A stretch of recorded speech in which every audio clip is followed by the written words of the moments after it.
And how guide dogs are being trained not to be distracted by squirrels. And we'll find out how a squirrel robot is helping to train the future generation of guide dogs. Now, training a guide dog in a world full of distractions takes time, patience, and sometimes a little bit of innovation.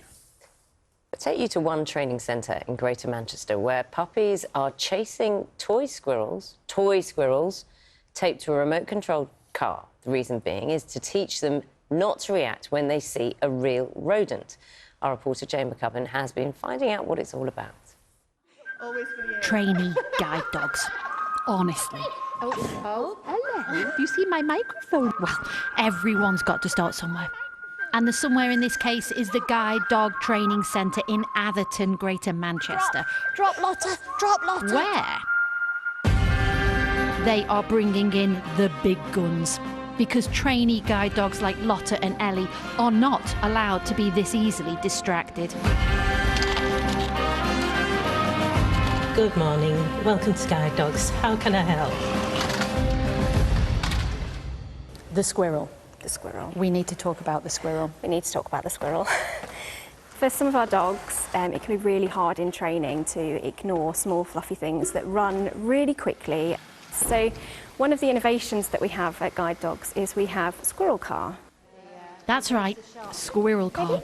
Once the guiding harness goes on, focus is all important. I'll just pop it down just for now. And Squirrel Car is now the way they put that focus to the test. Just mark them for when they look away. And Squirrel Car is essentially a lifelike looking squirrel toy that has been tied to a remote control car so that we can then drive this around our dogs while they learn to perform their guiding duties.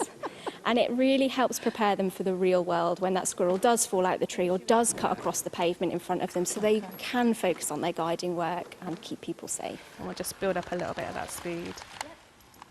Good girl, good girl. We don't start by whizzing it straight across in front of the dogs. We build it up really slowly. The curiosity is there, isn't it? Absolutely. So they have this learning history and it builds up to be so strong that when they're out in the wild and they do see a squirrel, and we do practice it outside as well to get them used to the concept, they just go, oh, it's a squirrel, I need to get to the curb. We do this with squirrels, prams, pushchairs, bicycles, e-bikes, e-scooters, all those kind of things that the dog's going to have to face in the real world.